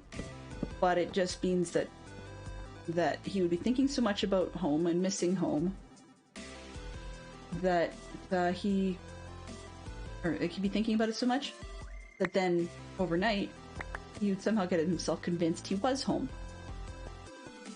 And by being at home, then that meant that he could, you know, if he had to get up in the middle of the night, that he was at home. Well, of course, then he'd have a bit of a shock because he wasn't fully awake in his sleepwalk mode to know that this isn't home. So then he was scrambling and struggling to find the tent zipper and stuff like that. And then involves the sort of sleepwalkers half wake up. And people say you should never wake up a sleepwalker. I totally agree. Our son would become incoherent and stuff, which is really challenging to deal with because he actually would have an anxiety attack and be blubbering but not be able to express himself and all kinds of stuff. And so, I mean, we have our own challenges, but on the whole, during the daytime when they're awake, they're nice to deal with. And I kind of got tired of people saying, hey, your kids are angels, because nobody's kids are angels. That's not possible. So I wanted to see some of the flip side of it. But I guess the other side of it too, though, is now that I have seen some of that, my tolerance for other people's kids not acting like angels has dropped. So with a few of the kids at camp, they have a reputation that, or I've earned the reputation of not the world's most patient scouter, and sometimes that is even not the world's most patient when compared to the men. Because men have a bad stereotype, unfortunately, of not necessarily understanding how to be caring and patient and stuff as much as women do. I mean, that's a whole load of nonsense, but it doesn't mean that people don't necessarily believe it. In any case, so yeah, I feel sorry for my kids now because once they got to the point where they could handle themselves, then I expected it from them, and yeah, they were not happy camp about that.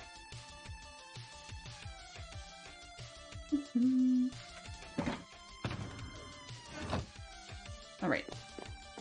Next round. Oops, I guess I want to go up. Makes sense. So we are 5 minutes away from the end. Just a quick... Got like 2 or 3 people kicking around. So of those that are still here and care to comment, so if you don't have an opinion, that's fine too. But of those that are here, do you guys want me to try and go back to having a whatever Wednesday specifically not doing Minecraft, or would you guys just prefer me to leave it up in the air week to week, see how things go? Or do we just not really care for whatever Wednesdays in general and we just ditch them all together? Like, I'm open any different directions. I had my head in Minecraft quite heavily this week, and that's why I went with this instead. It's like a dog on a bone. When I got started and I got my head into it, I just really wanted to keep going.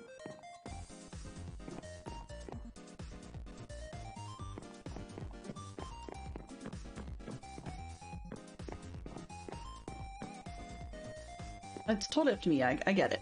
It was just a curiosity question, really, more than anything else. One thing I will do is stop with the polls, because I'm getting tired of remembering to reset them.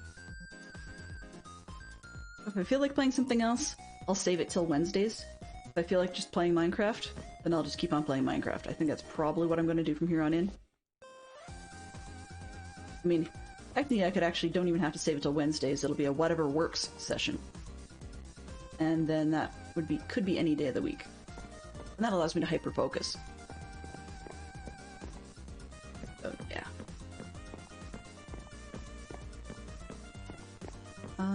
Can't think of anything else of note. For those of you that are streamers on Dadcraft servers, I guess business notice would be please remember to get your collections in for the long weekend, or not long weekend, sorry, the stream weekend. I unfortunately don't yet know what my timings are. I have to try and see how that's going to work. I think I might be able to do 2 sessions, but we'll see. Only one, and that fits best, so. I have to check in with my kids after school because we do have, as I may have mentioned, we do have an opportunity at the Science Center, so I want to get their thoughts to see whether or not they want to take part in that, because if they do, then that changes what my availability becomes. Okay. Oh yeah, I was going to say. Right. Go all the way around. Okay. Ready for the inner part of it.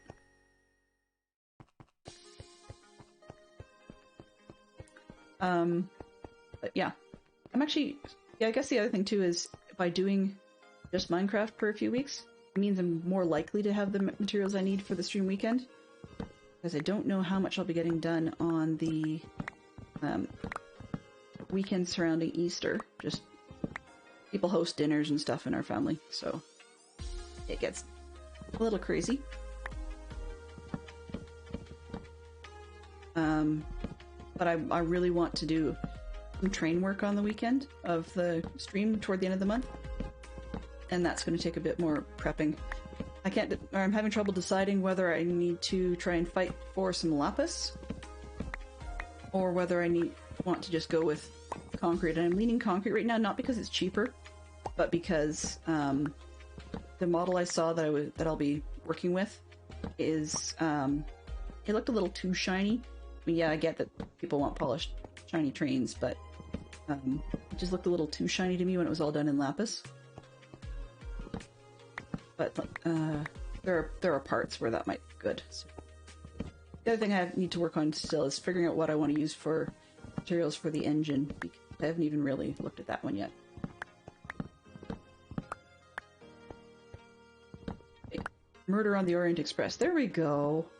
I didn't remember the name yesterday. The other part of it is, if I get time, I'd like to actually watch one of the versions of Murder on the Orient Express again, to get a feel for where I'm headed. That and who could say no to a Kenneth Branagh picks, but actually me. So we'll see which version I see, because that one's departing enough from the earlier books. I think maybe I'll watch 2010 version again. It's not a movie; it's actually an episode of a TV series called Agatha Christie's Poirot, starring David Suchet. There's also another documentary I saw a few years ago, David Suchet, and he was well enough known for his Poirot character and doing that particular novel on screen that there was a special with him going to ride on the Orient Express again. And the staff on the Orient Express teased him a little bit, because at one point he goes to walk into the lounge car for like the bar, and somebody at the little mini grand piano they had on the train starts playing the theme music to his Poirot TV series. And so of course he got a good chuckle out of that one. But I mean, there's a guy who got typecast. Like, it's one of those ones where I think, as far as I understand, he's gone back to doing a lot of stage material rather than television, small screen or otherwise. Television, of course, like big screen, small screen. While Kenneth Branagh has done stage and television quite notably, you don't hear a whole lot about David Suchet's other work.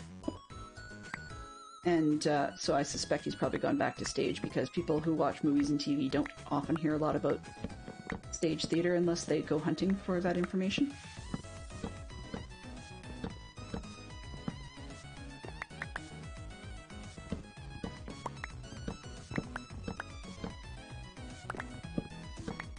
Would love to see more of that expanded work. One of the other reasons, actually, I wanted to watch the older version of Orient Express again is partly that I got a thing for really liking the work of Maggie Smith, notably McGonagall fame for Downton Abbey, and so she was in the Orient Express. And I can't remember if it was Suchet's version. I think it was. That's why I'm down that road. But possible she was in one of the other versions and I'm misremembering. But in any case, I love her material and always want to watch more of that. Yeah, derailing a little, one of her sort of semi-famous quotes was from an interview with Graham Norton, where she got asked about the types of roles she plays or wants to play and stuff. And she says she'd love to do far more film and screen and so forth, but part of the problem is, by the time all the good roles, or by the time the roles come up and she wants to do them, Dame Judi Dench has already said yes. And so Maggie Smith doesn't get the chance. And I know that's partly just a joke, but in some cases I could see where she's coming from. Because Judi Dench does get a lot of the roles that age group would play fairly well. And in some cases, if it isn't Judi Dench, it's Angela Lansbury. I mean, who I like her work as well. I'll watch just about anything she's in. But yeah, if it's Maggie Smith versus Judi Dench or Angela Lansbury, Maggie Smith is the one who usually loses out because, once again, she's seen as typecast, firm personality, and dowager style old lady. Whereas, the firm personality part, Judi Dench tends to take all those good roles. If it's the old lady sort of thing, then sometimes that's when where Angela Lansbury gets the roles. So, yeah. I would like to, anyways, backing up a little bit, I'd like to be able to do an Orient Express train for the stream weekend at the end of the month. That's the hope. It still needs some planning.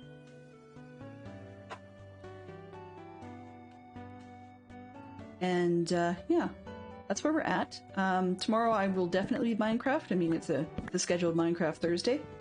I may be off schedule in the evenings as well, though they're becoming more frequent. I'm thinking still that the evening schedules are not quite consistent enough for me to be able to add them on the calendar, and sometimes I don't even know till like 20 minutes before that things are a go, which is why they're not even scheduled last minute. But yeah, I'm enjoying doing some evening episodes when I can. Episodes? Not the word. Evening streams, yes. Right, I was talking about television episodes and got the word episode on the brain. So yeah, that's what I'm looking at.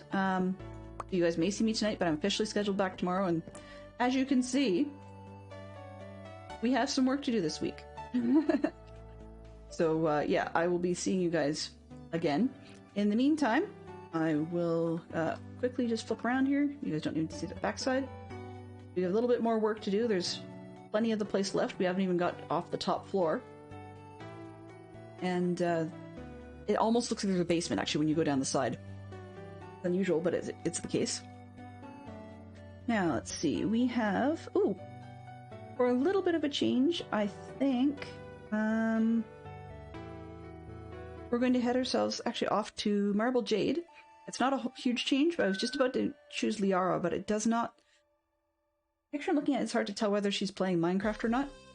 If someone's able to tell me, that'd be great, because if she is playing Minecraft, I'll send people that direction, but if she's not, then maybe we'll head off to Marble Jade.